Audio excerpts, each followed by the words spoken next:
Äh, Tere, Anna! Rõõm sind näha! Tere, Veiko! Me leppisime sinuga kokku, et me räägime täna sinu juhtumist ja sinu lapse lugu on päris judinaid tekitav lugu. Ja see algas sul juba vist 8 aastat tagasi, jah? 8 aastat tagasi, no praegu Nii. läheb juba 9, see oli mai 2016. Ja ma tutvusin sinu materjalidega, neid on meeletult palju, sa oled teinud uskumatult suure töö ära oma lapse kaitseks ja täna siis me räägime, mis sind selle lapse kaitsmise juures nagu kõige rohkem nagu ehmatas või mis sinu mõistuse vastas kõige rohkem need asjad olid, et kas tõesti ei olegi võimalik last kaitsta või tõesti ongi niimoodi, et lapsega võib keegi täiskasvanud inimene teha mis tahes ja mitte keegi ei kaitse, et oli sul selline tunne oma lapse kaitsmisel või räägi oma lugu lühidalt, et millal sa nägid, et lapse elu ei ole turvaline? No esiteks, kui hakkas see kriminaalasi minu eksabikaasa vastu, siis nagu oli selline mulje, et politsei teeb oma tööd, lastekaitsetöötajad teevad hästi oma tööd. Aga Eesti kohtusüsteem on täiesti emade vastu. Et minu advokaat juba, kui käis see kriminaalasi minu eksabikaasa vastu, siis ta ütles, et pole mingi probleemi, et Eesti seadus on emade poolel ja kõik läheb hästi ja pole midagi muretseda. Ja kui see kohtus hakkas, siis juba ma hakkasin aru saama, et ei ole nii, nagu advokaat ütles. Et esiteks nad mõisteti tema õigeks, prokuröri, kes oli siis temale küsinud süüdistust 8,5 aastat. Tema eemaldati asjast. Ja siis tuli teine prokurör peale, kes ütles, et mina olen süüdi kõiges, et mina ei suutnud taastada oma laste suhet isaga ja kõik süü on minu peal. Aga nad ignoreerisid, nad panid silmad kinni sellele, mida lapsed ütlesid. Panid silmad kinni selle günekoloogilise ekspertiisi peale, kes näitas vigastusi. Keerasid kõik minu vastu ja ütlesid, et see on tegemist eksabikaasa mustamisega. Ütlesid, et mina olen täiesti oma meelest ära läinud ja ainuke minu eesmärk on mustada minu eksabikaasad, aga tegelikult see nii ei olnud. Sellepärast esiteks põhjus, miks ma põgenesin temalt, oli psühholoogiline ja füüsiline vägivald seal tema poolt. Ja mina ütlesin temale, et mul ei ole vaja mingit alimenti või midagi tema poolt. Lihtsalt, et ta jätaks mind rahule. Ja pärast mina ei läinud, kui ma märkasin, et lastel on midagi valesti seal suguelundites. Ma ei läinud kohe politseisse, sest ma ei teadnud, kuhu pöörduda. Ma pöördusin Keskhaigla valvegünekoloogile ja tema saatis meid otse politseisse. Ja seal nad algasid ise seda kriminaalasja. Ja nagu ma ütlesin, et politsei tegi hästi oma tööd, lastekaitsetöötajad tegid hästi oma tööd. Meile määrati ohvriabi, meile määrati, nagu ma praegu saan aru, Eestist üks parimatest psühholoogidest. See oli Helen Tartes-Papkina, keda pälviti seal presidenti poolt. Mingi autasuga, jah? Jah. Mhm. Nii, aga kohus see kõik ignoreeris, kohus ütles või mitte ütles, vaid kirjutas oma seal otsusest, et psühholoogid ei tea midagi, lastekaitse arvamust nad üldse ignoreerisid, et seal Ühesõnaga, kohtunik ei arvestanud ei lapse ütlusi, ta ei arvestanud psühholoogi ütlusi, kes oli spetsialist, ja isegi kohus ei arvestanud terapeudi või see lastekaitse terapeudi ütlusi, et ehk sinu kohtuasjas kohtunik võttis nii kõrge otsustusõiguse, et ei arvestanud reaalsete spetsialistide lapse enda tõenditega ja otsustas, et kõik on vale ja väljamõeldis ja nimetatud pedofiil võib siis laste hooldusõigus võib edasi olla, jah? jah, just. Ja tuli see ka 2017. aastal tuli see õigeks mõistev otsus temale. Eesti riik maksis välja talle 60 000 eurot. Isegi hüvitise maksis välja? Ja, sest pool aastat istus seal Eesti vangis, kui ta tahtis lastega öelda, et ma ütlen, et politsei väga hästi tegi oma tööd. Ja ma rääkisin uurijaga, et ma ütlesin, et ma kardan oma laste elust ja nemad võtsid tema vangisse. Aga pärast Eesti riik maksis temale hüvitist, ka see oli kõik kohtuotsuses märgitud. Ja siis ta hakkas seda lapsehooldusõigusasja. Või esiteks, kui see kriminaalasi tema vastu algas, minu advokaat pakkus, et äkki tahad siis lapsehooldusõigust temalt ära võtta, et 100% sulle seda andavad, ta ütles. Siis ma olin muidugi sellega nõus, aga selle lapsehooldusõiguse asja peatati kuni selle kriminaalasja lõpuni.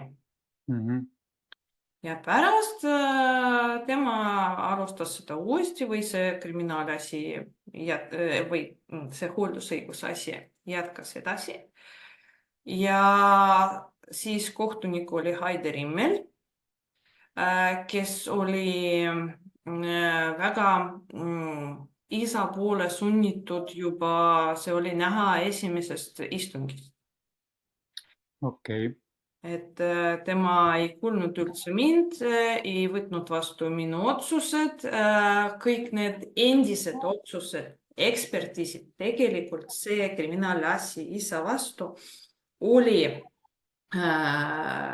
selle asjasse nagu lisatud. Aga ta ei arvestanud, see kohtunik ei arvestanud. Ta ei arvestanud sellega. Ja kõik need kohtunikud ütlesid ja see ma kuulen juba 8 aastate, need 8 aastat järgi, ma kuulen seda, see ei puuduta asjasse, ta on ju õigeks mõistetud.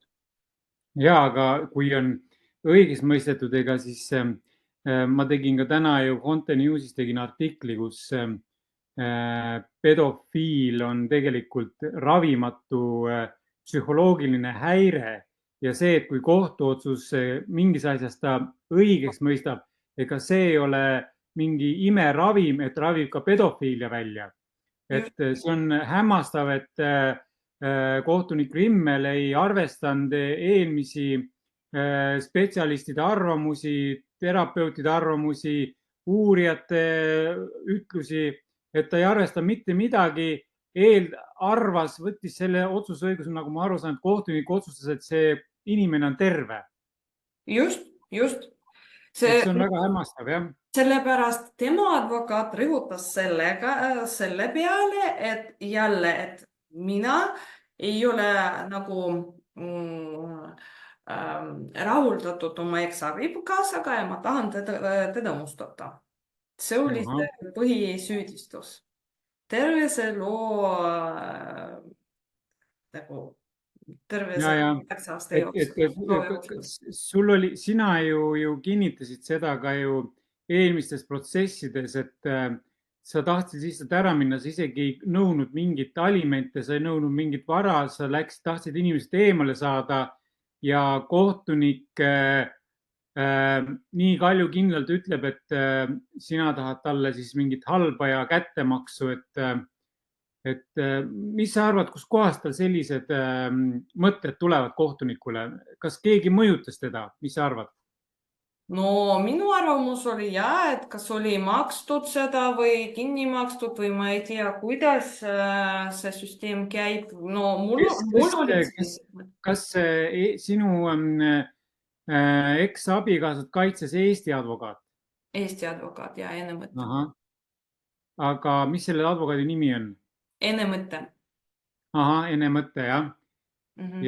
Ja kohtunik, ega sa ei uurinud seda, kas need kohtunik ja advokaat on kunagi koos advokaadibüroos koos töötanud või No ei vot, ole neil mingit sidet?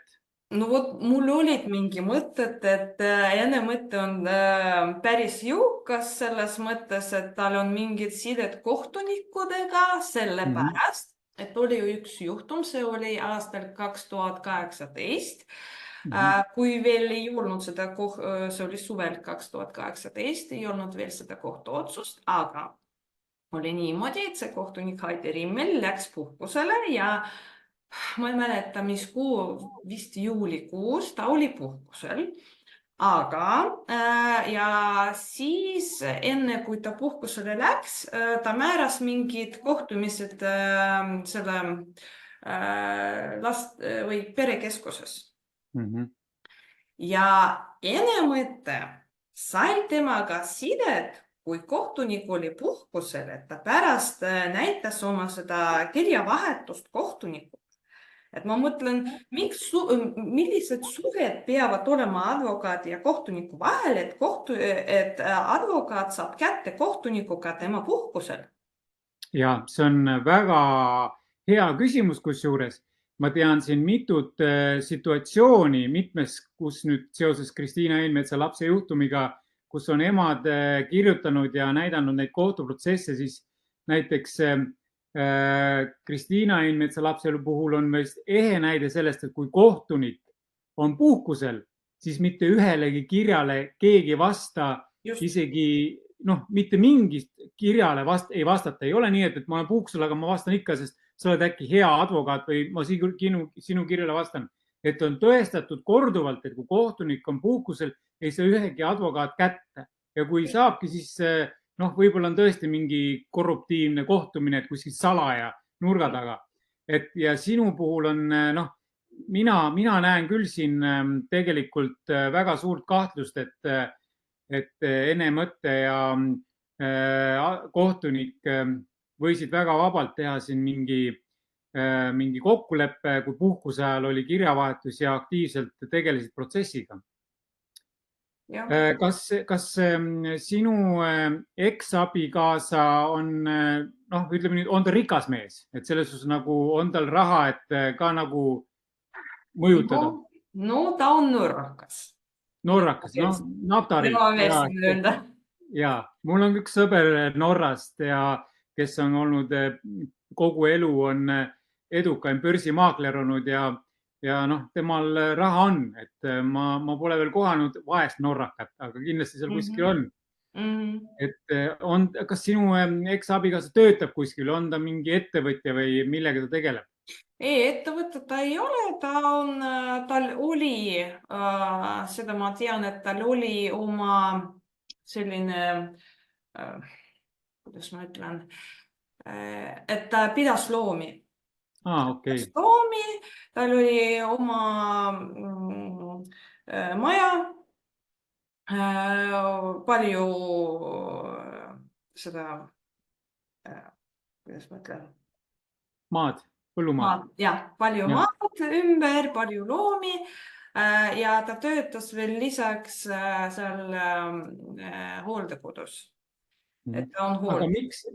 mis sa arvad, miks kohtunik tema poole kaldu otsuse tegi, mis seda võis mõjutada, kas ta on siis näidanud, et keegi tunnistajate ütluste järgi, et ta on imeline isa lastele ja lapsed on temaga turvalised ja, või mis oli see, oskad sa öelda, mis oli see põhjus, miks pedofiil saab lapse õigused, miks selline otsus? No sellisel lapsehooldusõiguse otsusel oli kirjutatud niimoodi, et ainuke võimalus taastada laste ja isa suhet on, et eemaldada neid emalt ja üle anda isale. See on ainuke võimalus taastada laste ja laste isa suhet. Sellepärast ta kirjutas sellise otsuse.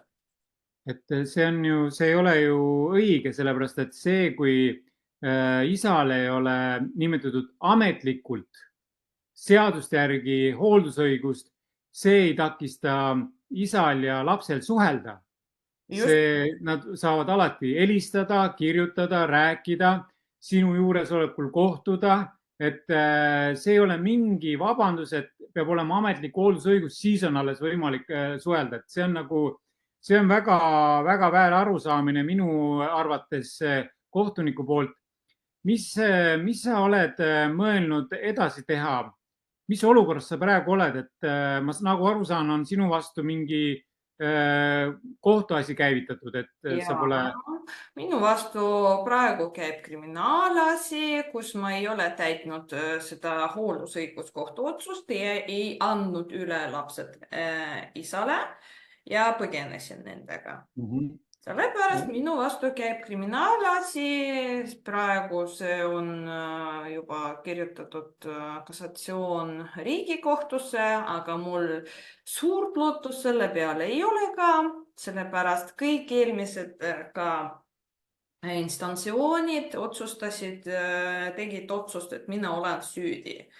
Kuid mina ei saa aru, miks ema, kes kaitseb oma lapsi, kes tahab nendele, kes ei ole narkomaan, ei ole alkohoolik, töötav ema,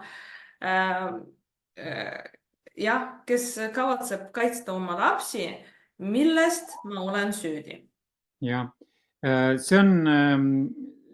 ma tegingi täna selle pedofiilia teemal artikli sellepärast, et kogu maailmas on eksperdid, teadlased, terapeudid, psühholoogid, psühhiaatrid teinud ühemõtteliselt selgeks, et pedofiil on ravimatu haigus ja pedofiilile ei tohi mitte mingil juhul anda laste hooldusõigust, et pedofiili käitumine on kuritegu ja see on kõrgendatud tähelepanu peab olema nii kohtunikel, advokaatidel, psühholoogidel, politseiuurijatel, et see on kõrgendatud asi laste kaitseks.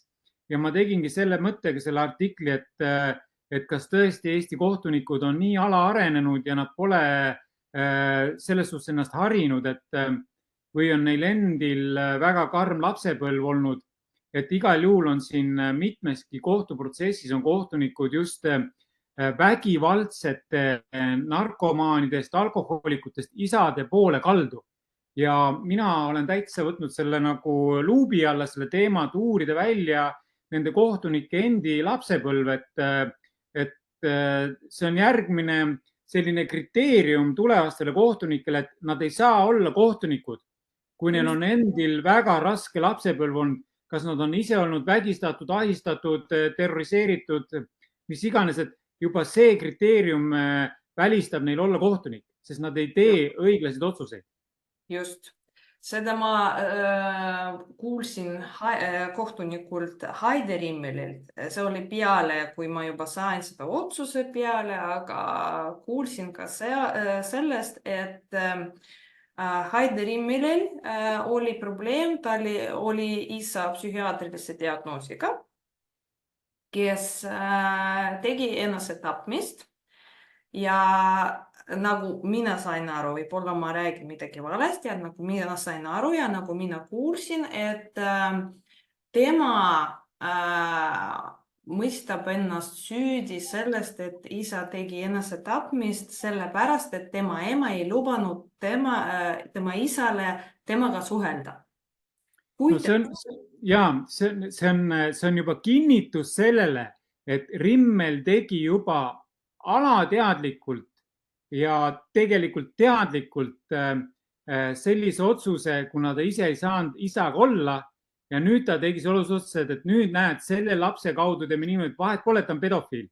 Me anname talle hooldusõiguse, sest et kuna tema jäi sellest ilma, et see on tegelikult päris tõsine põhjus, miks Rimmeli otsus tuleb kindlasti üle vaadata ja Riigikohus peab selle sinu asja kindlasti arutamisele võtma, sest et siin on päris tõsine probleem kohtunikus endas, et see otsus olnud õiglane, see oli rikkus täiega absoluutselt kõikvõimalikke reegleid ja see kohtunik ei tohiks üldse võib-olla mingi ütleme nii, et lastega see kohtunik tegeleda ei tohi.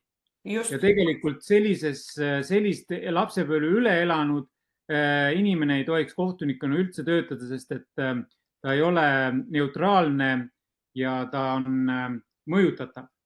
Et see on tõsine asi ja mul on väga sihuke kurb tunne selles suhtes, et sa oled sattunud sellisesse korrumpeerunud ja tegelikult ütleme niimoodi, et veel haigemasse süsteemi, nagu on Eesti kohtusüsteem. Ja mitte kõik kohtunikud ei ole halvad ja kurjad ja pahad ja kallutatud, aga nii suur enamus on seda ja need viivad selle teiste kohtunike maine ja kvaliteediga alla. Et see on ikka nii, et iga süsteem on täpselt nii tugev, kui tugev on kõige nõrgim lüli. Ehk siis tegelikult ongi niimoodi, et kui kohtunik Rimmel on tegelikult ise raskest lapsepõlvest olnud ja nüüd kohtunikuks teeb sellise otsuse, siis süsteem ongi selline. Ja. Anna, kas Riigikohtu otsusel on sa ootad seda vastust, et ei ole veel tulnud otsust? Ei ole tulnud veel otsust, aga ma ei looda, et mul ei ole aga me teeme niimoodi, et ma Fontaine Newsi kaudu panen sinu loo avalikuks sinu nõusolekul.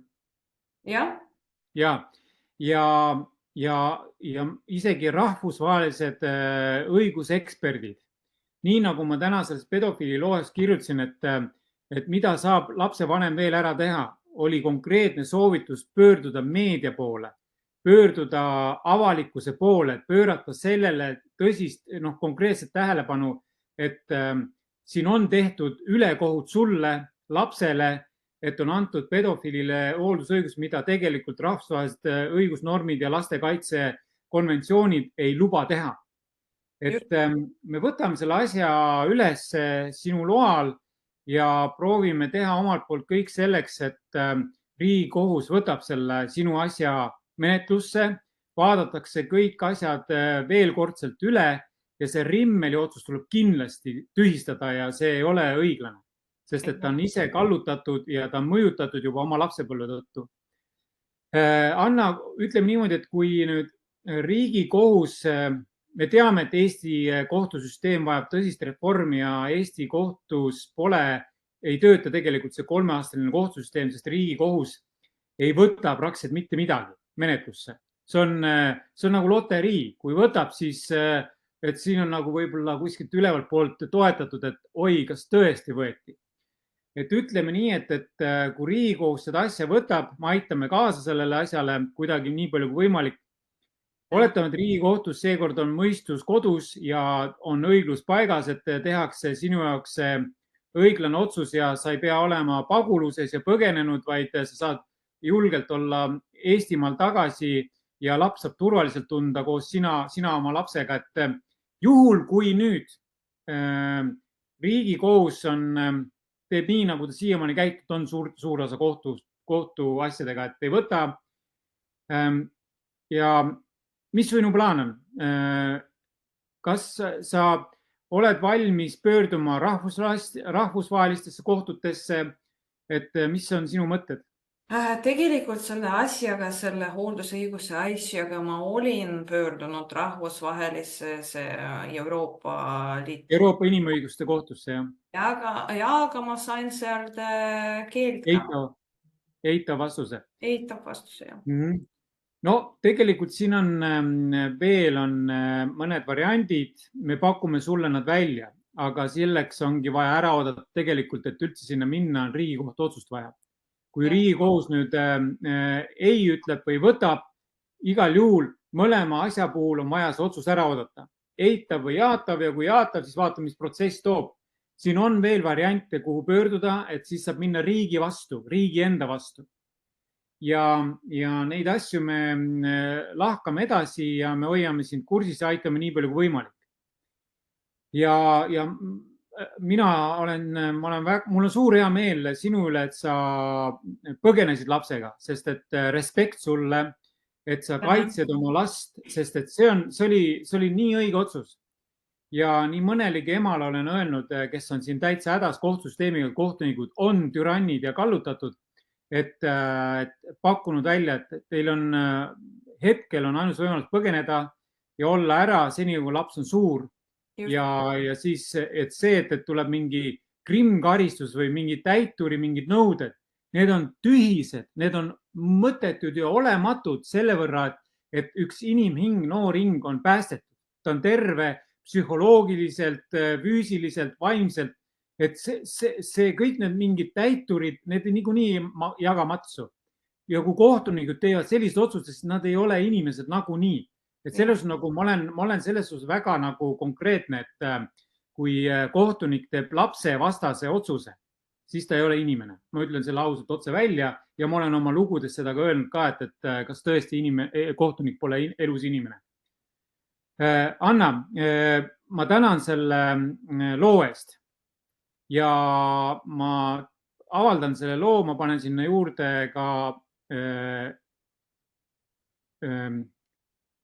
juurde ka sinu mingid märkmed. Ja siis kohtuniku nime, sul on vist oli seal 2 kohtunikku, eks ole, kes on tegelenud sinu asjaga.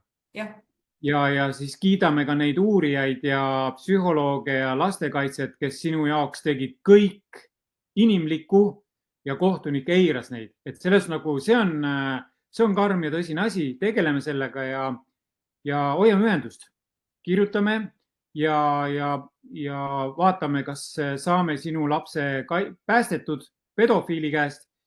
Ja ma küsin veel ühe küsimuse, et millal sa esimest korda panid tähele, et lapse isa on pedofiil ja kalduvusega? No tegelikult see oli ammu, see oli juba tegelikult, kui ma abiellusin temaga, ma sain teada, et tema isa oli vangis pedofiilia eest. Ma ei pannud seda tähele, ma olen päris noor, ma olen 84-aastane. 84, sa ei ole 84 aastal sündinud. Ja 24-aastane naine. 24-aastane, jah. Et selles nagu jah, sa olid armunud, sa olid pimestatud, sul olid roosad prillid ees, eks ole. Ja ma ei pannud seda tähele. Ja ega pedofiilid on ju mitte ainult pedofiilia, neil on mitmed psühholoogilised sellised häired ja nad on väga head manipulaatorid. Nad on küll. Manipuleerimist õppida, siis mine pedofiili juurde, ta õpetab välja manipuleerima.